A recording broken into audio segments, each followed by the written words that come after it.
Des tensions émergent en Amérique du Sud tout au long des années 2020. Vous pourriez penser que le continent était une île de paix dans un monde de plus en plus conflictuel. La décennie a déjà vu la guerre en Ukraine et les conflits d'Israël contre le Hamas, l'Iran, le Hezbollah et les Houthis au Yémen. Une querelle dangereuse entre l'Inde et le Pakistan.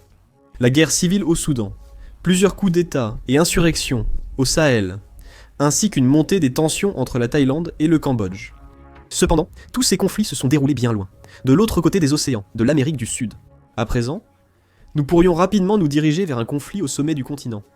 La semaine dernière, Donald Trump a envoyé une grande flotte navale près du Venezuela, qui a réagi en mobilisant sérieusement son armée. Analysons la situation pour voir si une nouvelle guerre menace, cette fois dans l'arrière-cour des États-Unis. Le 20 août, la Maison-Blanche a annoncé qu'elle envoyait 3 destroyers lance-missiles Aegis dans les eaux, au large du Venezuela, dans le cadre des efforts du président Donald Trump contre les cartels de drogue d'Amérique latine. L'United States Ship Gravely, l'United States Ship Jason Dunham et l'United States Ship Samson, accompagnés d'environ 4000 membres du personnel, devaient arriver dans quelques jours, bien qu'il ne soit pas clair s'ils sont déjà dans la région.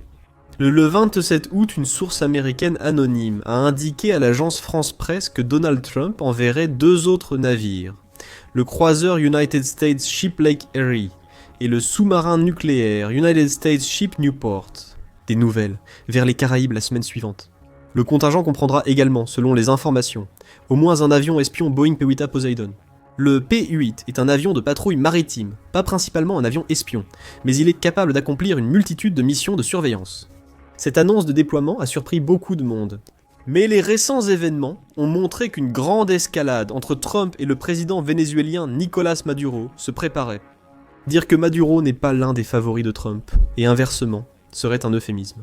Et l'inimitié entre les deux remonte au premier mandat présidentiel de Trump, de 2017 à 2020, qui est précisément la période à laquelle on peut remonter les racines de l'escalade actuelle. En 2020, Maduro et 14 autres, dont des alliés proches, ont été inculpés au niveau fédéral pour narcoterrorisme et complot avec les forces armées révolutionnaires de Colombie pour importer de la cocaïne aux États-Unis. Pendant plus de 20 ans, Maduro et plusieurs collègues de haut rang auraient conspiré avec les forces armées révolutionnaires de Colombie, provoquant l'entrée de tonnes de cocaïne qui ont dévasté des communautés américaines. C'est ce qu'a déclaré à l'époque le procureur général des États-Unis, William P. Barr. Les États-Unis ont d'abord offert 15 millions de dollars pour l'arrestation de Maduro, puis ont augmenté la prime à 25 millions. Plus tôt ce mois-ci, le ministère de la Justice a annoncé qu'il augmentait la récompense à 50 millions de dollars. Cela fait suite à la désignation en février du gang vénézuélien Trenda Aragua comme organisation terroriste, avec le Mara Salvatrucha, 13 et 6 groupes mexicains. Ces événements ont montré que Donald Trump préparait des actions plus fermes contre Nicolás Maduro. Fait intéressant, à la mi-août, 2 pays sud-américains ont annoncé qu'ils désignaient également un cartel de la drogue vénézuélien comme organisation terroriste.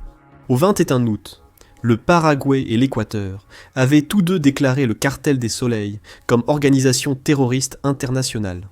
Cela permet des actions militaires et de renseignements contre les réseaux narcos liés au régime chaviste dans le pays. Nicolás Maduro est accusé de diriger les fils du cartel avec d'autres hautes responsables politiques et militaires. Le nom du cartel vient de l'insigne du soleil porté par les généraux vénézuéliens, soulignant l'implication des hauts gradés dans sa direction et ses activités. Ce groupe obscur a été répertorié comme l'un des principaux cartels dont les activités de trafic de drogue ont conduit la flotte américaine à être envoyée au Venezuela pour les combattre. Peut-être est-ce une coïncidence que le Paraguay et l'Équateur aient classé le cartel comme terroriste, juste avant que Donald Trump n'envoie des navires de guerre au Venezuela, où ces mesures annonçaient peut-être un événement majeur. Après tout, les 2 pays entretiennent de bonnes relations sécuritaires avec les États-Unis. En juin 2024, les États-Unis et l'Équateur ont signé un accord pour renforcer la sécurité et fixer des objectifs communs de coopération. Les États-Unis ont ensuite apporté un soutien matériel majeur à l'Équateur, dont un avion C-130H Hercule. Camions, moteurs de bateaux, technologie, matériel, formation et aide, pour environ 934 millions de dollars. Un bureau de coopération en sécurité à l'ambassade des États-Unis à Quito permet aux 2 pays de collaborer pour renforcer la lutte contre les stupéfiants et la criminalité transnationale. Les États-Unis et le Paraguay ont aussi signé un protocole de sécurité en août 2025. Ce document portait sur l'examen des demandes de protection pour prévenir la migration illégale, perçue par les deux pays comme une menace à la sécurité nationale. Cependant, il souligne des décennies de coopération en matière de sécurité, notamment dans les domaines de la lutte contre les stupéfiants et contre la criminalité transnationale organisée. Les annonces concernant la désignation terroriste du cartel du Soleil reflètent le fossé politique croissant sur le continent. Début août, sous pression croissante, Nicolás Maduro a proposé que le Venezuela et la Colombie unissent leurs efforts contre le trafic de drogue, envisageant même une collaboration militaire. Le 12 août, le président colombien Gustavo Petro a soutenu publiquement cette idée. Nicolás Maduro n'a pas parlé d'unir les armées, mais de les coordonner pour mettre fin au trafic de drogue dans la zone frontalière. Et cela est bénéfique pour les deux nations et a donné des résultats significatifs.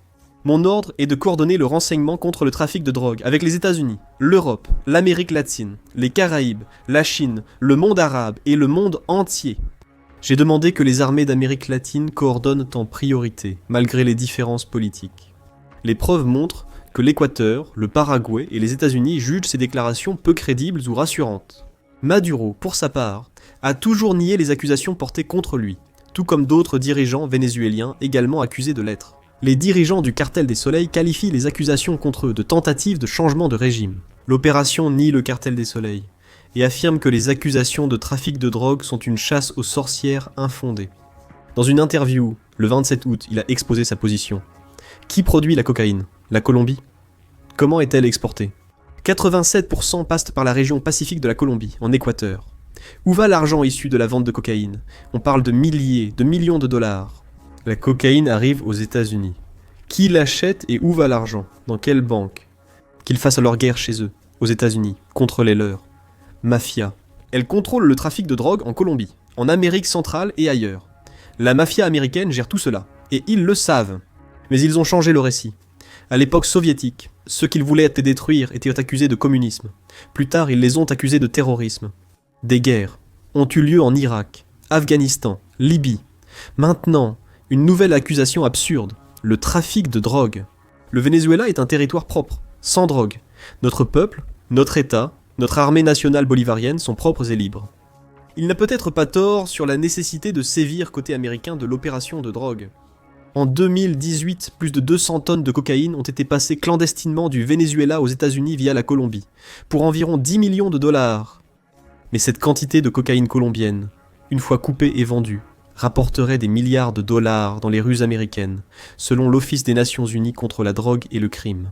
Cela représente chaque année un montant considérable à blanchir via le système financier américain. Maduro a sans doute raison d'affirmer que la corruption touche des niveaux très élevés. Cependant, l'idée que le Venezuela soit un territoire propre et sans drogue est, à première vue, loin d'être crédible. Vous n'êtes pas obligé de nous croire sur parole. Les déclarations officielles du Venezuela sont explicites. En octobre 2021, le ministère de l'Intérieur vénézuélien a publié un communiqué banal sur une opération anti-drogue dans l'état de Zulia. Cela a sans doute révélé plus que prévu. L'armée a détruit 8 laboratoires et saisi près d'une demi-tonne de cocaïne ainsi que 10 tonnes de pâte de coca. L'affirmation que le Venezuela est sans drogue s'effondre déjà à ce stade. La déclaration indique aussi que 32 hectares de coca ont été éradiqués, détruisant plus de 30 000 plants. En résumé, le Venezuela produisait de la cocaïne, ce qui est notable. Le Venezuela joue un rôle central dans l'acheminement de la cocaïne colombienne et d'autres drogues vers les États-Unis depuis les années 1990. Une carte radar confidentielle révélée par Cable News Network en 2018 montre les itinéraires de petits avions transportant de la cocaïne d'Amérique du Sud vers les États-Unis. Ils quittent la région d'Azulia au nord-ouest du Venezuela, traversent les Caraïbes, puis virent brusquement vers l'ouest, vers leur destination, dans les terres agricoles isolées du Guatemala, sur la côte hondurienne ou dans les Caraïbes. De là, la drogue est expédiée vers le Mexique, puis distribuée dans les villes américaines. Les itinéraires de vol ont peut-être quelque peu changé au fil du temps, et davantage de drogues sont peut-être transportées par des véhicules submersibles sans pilote.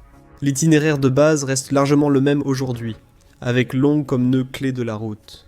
Les provinces du Venezuela, à sa frontière nord-ouest avec la Colombie, sont également devenues de plus en plus un lieu d'implantation des laboratoires utilisés pour transformer la pâte de coca en chlorhydrate de cocaïne destiné à l'exportation.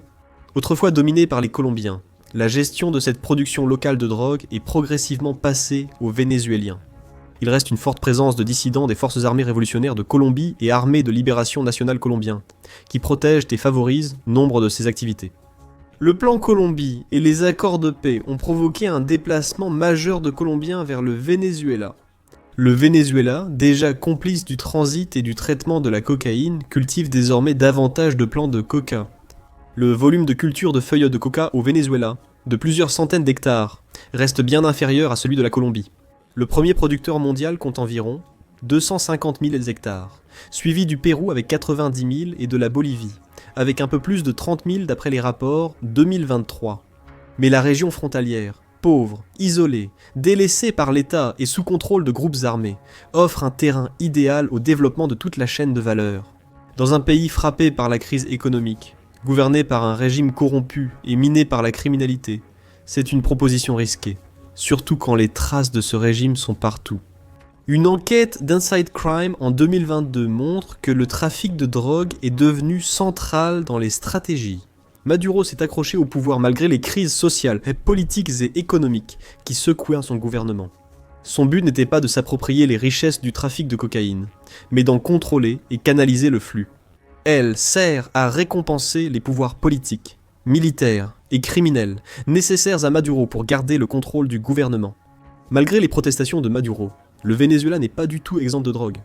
De nombreuses preuves montrent tant son implication et celle d'autres hauts responsables de son régime. Même si ce gouvernement annonce souvent des opérations anti-drogue, comme celle citée plus tôt, elles restent vaines. Selon Javier Mayorkas, directeur du site spécialisé Crimen Sans Castigo ou Crime sans châtiment, les responsables gouvernementaux appliquent un critère sélectif pour lutter contre le trafic de drogue. Ce biais apparaît aussi dans la lutte contre la criminalité et l'exploitation minière illégale. Certains sont vivement attaqués, d'autres totalement épargnés. Nous vous laissons deviner quelles activités ne sont pas inquiétées. Mais finalement, la décision de Donald Trump d'accentuer la pression sur Nicolas Maduro et son cartel en augmentant la prime sur sa tête. Envoyer une forte force navale près des côtes vénézuéliennes est logique. Le rôle précis de la flotte reste flou. Officiellement, elle est envoyée pour combattre le trafic de drogue maritime. Le journaliste du Pentagone, de Columbia Broadcasting System News, Charlie de Agata, a révélé que, selon ses sources, 2 des 3 destroyers envoyés dans les eaux vénézuéliennes aidaient déjà les gardes-côtes dans les opérations anti-drogue depuis des mois. Des observateurs estiment que cette décision est surtout symbolique, et la plupart des analystes jugent peu probable une invasion ou une frappe américaine contre le Venezuela.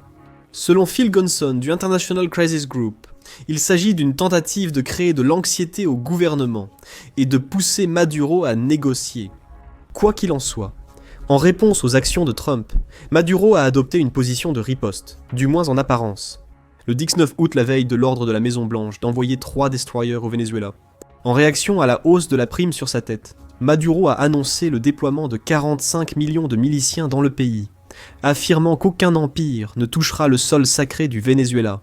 Des milliers de fonctionnaires, femmes au foyer et retraités ont fait la queue à Caracas ce week-end pour rejoindre la milice. Après l'annonce de la Maison-Blanche, le Venezuela a demandé à l'Organisation des Nations Unies d'intervenir dans le différend et d'exiger l'arrêt immédiat du déploiement militaire américain dans les Caraïbes. Et maintenant, Maduro est passé à la vitesse supérieure, allant au-delà du diplomatique pour passer au militaire. Le 26 août, le ministre de la Défense Vladimir Padrino, également accusé d'être un haut responsable du cartel du Soleil, a annoncé un vaste déploiement de drones et des patrouilles de navires de guerre, y compris des bâtiments plus grands au nord de nos eaux territoriales. La plupart des forces armées vénézuéliennes n'offrent guère de dissuasion face à la modeste marine américaine. Pour la puissance aérienne, ils ont 3 F-16A et 6 F-5A, ces derniers auraient été retirés du service. Un escadron de 20 états-30 russes et 56 hélicoptères d'attaque et de soutien surtout des Mi-17, Mi-26 et Mi-35 soviétiques. Il n'y a rien là-dedans que les systèmes de défense anti-aérienne avancés des États-Unis ne devraient pas pouvoir gérer. La marine vénézuélienne dispose de bons patrouilleurs côtiers. Pour les grands navires d'attaque, la flotte envoyée par les États-Unis équivaut déjà à toute la marine vénézuélienne. Ils ont 2 frégates lance-missiles Mariscal Sucre, construites en Italie au début des années 1980. Mais elles sont équipées d'armes modernes, comme des missiles antinavires, automates Mark II, des missiles surface-air Aspid et des torpilles Mark 32. Ils possèdent également 3 patrouilleurs de classe Guayquerie, une classe de corvette construite spécialement pour la marine bolivarienne du Venezuela par le constructeur naval espagnol Navantia. Le navire compte 60 membres d'équipage et 32 personnes supplémentaires avec des capteurs avancés comme le radar Thales Smart S Mark II et le système de gestion Thales Tacticos. Avec de nombreux canons navals et mitrailleuses, les deux types de navires représentent un véritable fléau pour les trafiquants de drogue en mer. Mais ils ne rivalisent sûrement pas avec un destroyer Arleigh Burke, encore moins avec un sous-marin Ohio.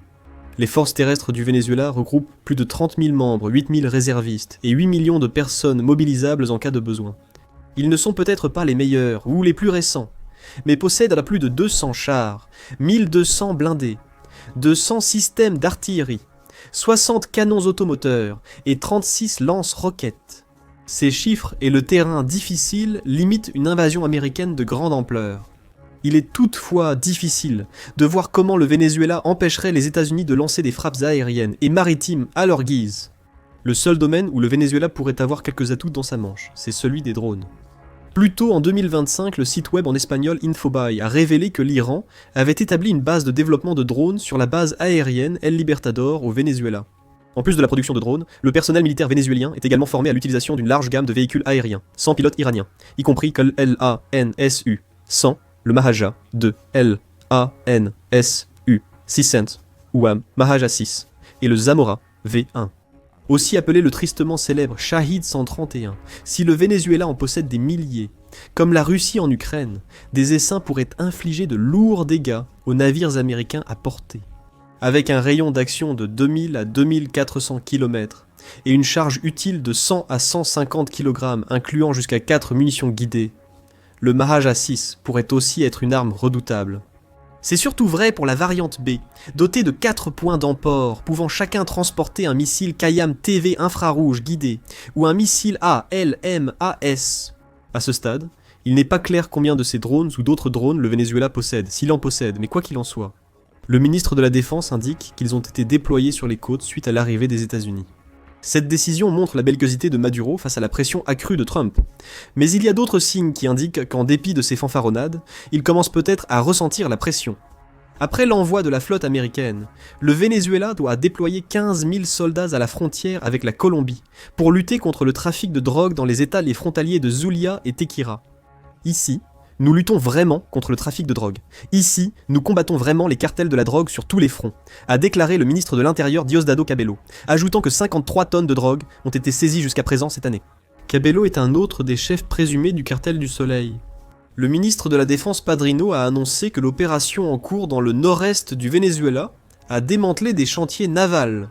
Là où des criminels voulaient fabriquer des semi-submersibles et bateaux pour acheminer de la drogue vers l'Europe et l'Amérique du Nord, ces mesures apaisent la situation. Regardez, ils disent que nous nous occupons du problème de la drogue. Vous n'avez pas besoin d'envoyer des navires de guerre pour nous menacer. Des rapports du 28 août indiquent que Nicolás Maduro était à l'ambassade de Chine au Venezuela pour demander un soutien face aux attaques américaines. Il aurait cherché à obtenir l'accès à plusieurs systèmes de défense côtiers, puisqu'il dispose déjà de défense solaire iranienne. Le plus révélateur est la révélation par Dufus Hanet d'un plan secret, l'opération Aimeri, visant à secourir Maduro en cas de tentative américaine de le renverser. L'opération Aimeri prévoyait l'évacuation sélective de Nicolás Maduro et des membres de son cercle rapproché avec l'aide du Brésil. Le plan prévoyait que la marine brésilienne établisse un corridor d'évacuation, puis qu'un détachement combiné des forces spéciales de l'armée de terre, de la marine et de l'armée de l'air mène l'extraction. Après avoir atterri, ils extraient rapidement Maduro et ses collaborateurs, puis repartent vers Boa Vista ou Manaus au Brésil. L'opération sera présentée comme une aide humanitaire. Le rapport indique que les renseignements américains et le Southcom ont surveillé les plans brésiliens. Et finalement, Washington a clairement indiqué que toute tentative de sauvetage entraînerait de nouvelles sanctions économiques et diplomatiques. Les Brésiliens ont nié les rapports, disant qu'il ne s'agissait que de discussions informelles sorties de leur contexte. Pourtant, l'histoire ne donne pas l'impression d'un dirigeant totalement sûr de sa position. Donc, pour l'instant, nous attendons de voir ce qui va se passer ensuite. Le Pentagone pourrait lancer des frappes aériennes, intercepter des cargaisons ou déployer rapidement quelques soldats depuis les eaux internationales. Trump devrait-il décider de le faire ? Peut-être que les États-Unis espèrent que Maduro et son régime s'effondreront sous la pression sans qu'il soit nécessaire de tirer un seul coup de feu. Quoi qu'il arrive, Nous serons au cœur de l'action. Alors, si ce n'est pas déjà fait, abonnez-vous et activez les notifications pour ne rien manquer. Et comme toujours, merci de regarder.